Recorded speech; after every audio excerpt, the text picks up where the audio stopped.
of hair. My name's James Atkinson, and in this episode we are going to do a touch of barbering. Now, I'm no barber officially, however I did a bit of barbering back in the day. I actually worked in a barber shop, so it's a discipline that I love. So I'm going to show you two techniques on one head of a skin fade. Now, skin fades are coming in and out of fashion over the years. They're currently in fashion, I'd say. However, they're not as in fashion as they were previously. However, I think it's a great technique to have in your toolkit. So I'm going to show you two ways of doing a skin fade on Billy's head today.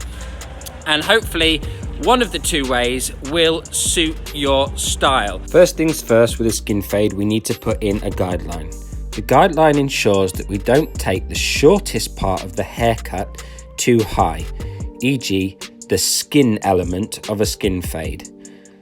Once we've got the line in, we can then start to blend away the hair above the line.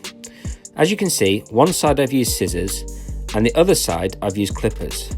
The scissors are a low commitment option and the clippers are a fully committed to the skin fade option. So now I've gone in with a 1.5 grade and I'm working about 1 to 1.5 centimeters above the line that I just created, using that gentle C motion to create a blend as I go. And I'm just gently moving the line further up the head.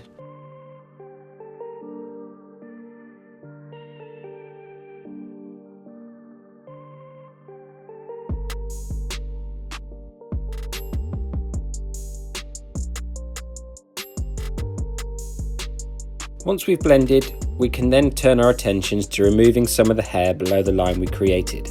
You'll see on this left hand side that we are left with a line in the hair that we will have to blend away later. And we are fully committed to doing a skin fade because we cannot now blend away that line unless we go down to a skin fade. On this right hand side where I use the scissors, you will see that it is much softer. One over it with the number 1 and we could have left it just like that and it would have looked absolutely fine. I've just used a 1/2 grade to taper down the hair further, and I'm now going in with a 0 grade to create my skin fade.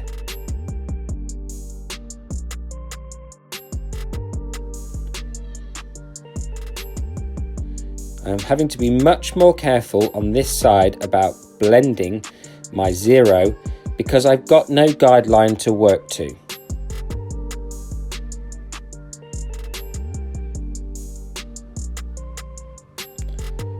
Taper away the beard just so that you don't leave any hard lines in the facial hair, and make sure that you use different angles to cut the beard hair because it grows in variable directions generally.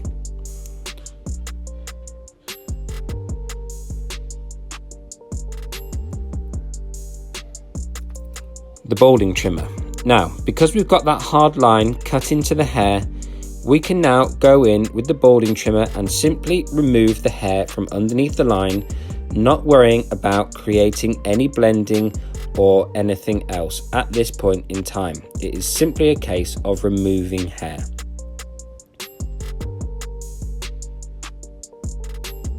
Once the hair's gone, we can then go and rub away the line we created.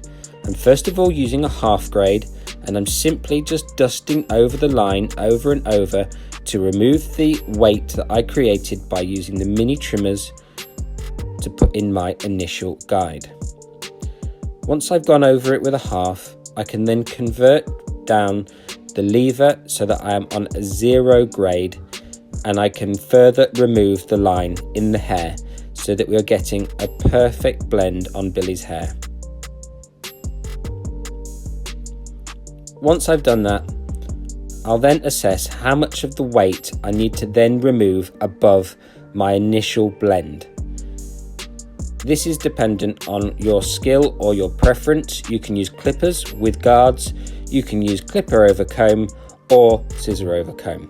I always use a multitude of techniques. Not one technique fits all. So do a bit of scissor over comb, a bit of clipper over comb, and refine the shape as you need it to tailor make it to your client's needs.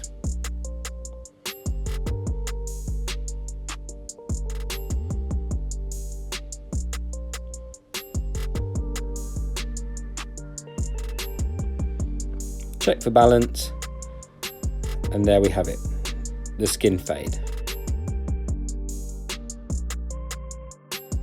Okay, Billy's hair is all finished. We did 2 techniques, as you saw. One side where we put the fade line in with scissors, and the other side where we put it in with the mini trimmers. One is much softer, much easier to blend. You don't have to do a skin fade if you don't want to. The other one, you are fully committed to the skin fade. Billy's loving his skin fade. It's been a year since he's had a skin fade, so I'm sure it's about time, yeah. He's gone back to the skin fade. If you've enjoyed this episode, then give it a thumbs up, give me a subscribe, leave me a comment, tell me if any of the techniques that you saw in this video have helped your barbering or given you any little insights, tips. I love to hear from you. I've had so many fantastic comments across social media recently. It has been fantastic to hear from you. Have a great week, and I'll see you again in another episode of The Life of Hair.